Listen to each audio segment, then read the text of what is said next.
Hey there, this is Veronica. I'm going to show you today how I do my no makeup look. I start with a Smashbox Photo Finish Hydrating Primer all over my face. This was sent to me for free and I was so curious because I love the original Photo Finish primer. This one does feel more runny than the original, but it still smooths my skin beautifully. I used the Real Techniques Expert Face Brush to apply it all over my face, ensuring the even distribution. I don't love the feeling of product on my hands, especially makeup, so I prefer using brushes. I have a dry skin type, so hydrating products work best for me. It's light, hydrating, and gives that soft, focused finish that I'm obsessed with. Once that's done, I move on to my tinted moisturizer, also gifted by Smashbox. This is Halo in the shade Medium Tan. This has turned out to be one of my favorite base because it's lightweight and it has a really good coverage. I'm actually running out, so it's been a struggle to get some more of that product on my face. A little two-handed squeeze got the product out. I squeeze out the product all over my face, but I specifically add some to my problem areas, which are around the nose and around the mouth area, the bags under my eyes. Although I don't have a lot, I don't use concealer in this routine, so this is it. I used the same brush that I used for the primer to spread out my tinted moisturizer. Using a stippling motion, I blend the tinted moisturizer all over my face, which instantly covers all those dark spots and evens out my skin tone. Can't forget the sides of my face, as sometimes I do forget it.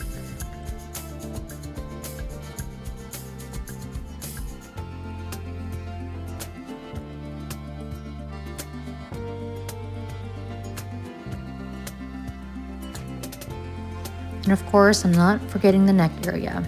I blend it all the way down, and sometimes if I am wearing a low cut top, I would also blend it on my chest.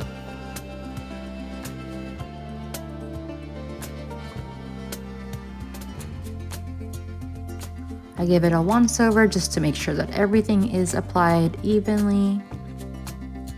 And just like that, I'm ready for the next step of my routine. Since I sweat a lot, I use the Revlon Pressed Powder in Translucent to help keep my base intact. It does come with its own applicator, but I prefer using a brush instead so that I don't put too much all over. Here I'm using the Mata Radiance brush. This Revlon Pressed Powder sets my makeup without leaving a white cast. Once I'm happy with that, I move on to my Benefit Hoola bronzer. This has been my go-to bronzer for years, so I'm almost out of it. I use the e.l.f. bronzing brush to apply it on the hollows of my cheeks, top of my forehead, and my jaw. I love that it adds a subtle contour to my daily makeup without it being too overdone. As with any bronzer, the key is blending so you don't leave harsh marks all over your face.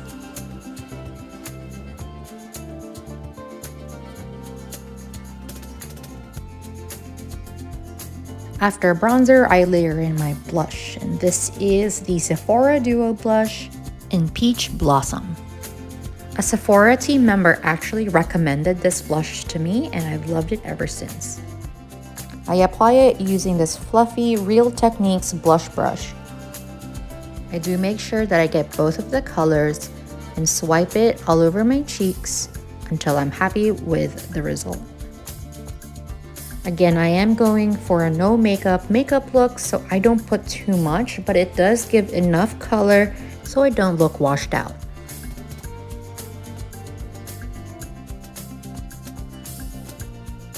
After blush, I use my Dior highlighter. This is an older version of their highlighter and it's in the shade Pink Glow. I unfortunately dropped this compact, so I only have the half side of it, but it still works well. To apply, I use my Luxie highlighter brush. It's tapered in the right ways, so it applies my highlighter really well. I'm going for a more subtle look, so I don't really want to shine bright like a diamond, just a little bit of shimmer. That's the last step on my face, so I'm gonna go in with the Shiseido eyelash curler next. I actually have two of these babies, one at home and one in my travel bag because it's really good. I don't have long lashes and they're all straight, so having a good trusted curler goes a long way. I don't have this down to science or anything, but I do leave it on for like 5 seconds.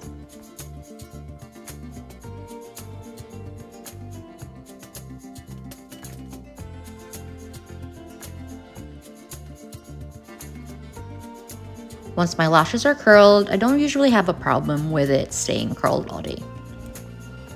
My eyelids are really oily, so regular mascaras don't usually work for me. I usually get raccoonized from that. I opt specifically for waterproof because it lasts all day and I do not get any smudges. This is the one that I'm currently using, the Maybelline Sky High Mascara in waterproof. I don't use waterproof mascara every day.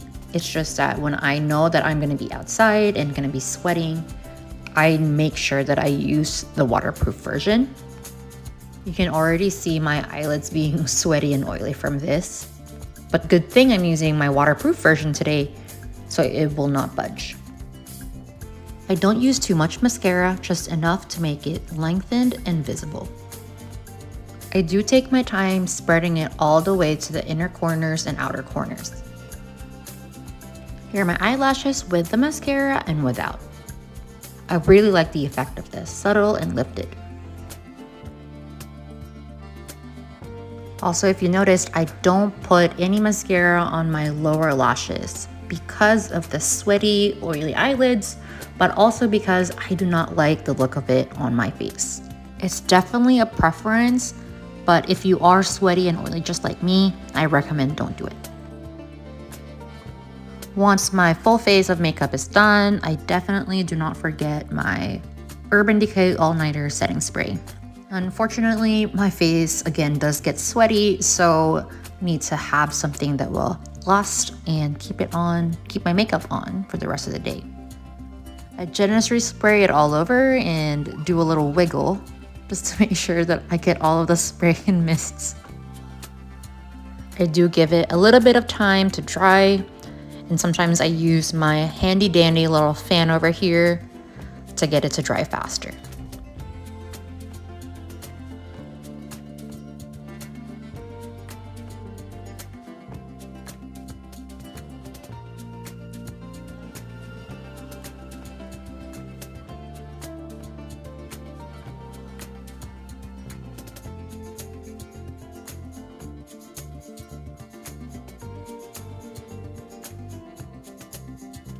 I am blessed with thick eyebrows, so thank God I don't have to fill it in. I do, however, just smooth it out using the spoolie brush of my Anastasia Brow Wiz. I do have some sparse areas, but honestly, I do not take the time to fill it in because it's just time consuming. Now, the next part depends on my mood because I have way too many lip glosses and lipsticks to even try, but what I typically do is just use a little shine or a nude lip to go with this no makeup look. For this video, I applied the Dior Addict Lip Glow Oil in Cherry. If you saw my other video, you probably saw that it's a cult favorite and that it is around $42 to $50 each.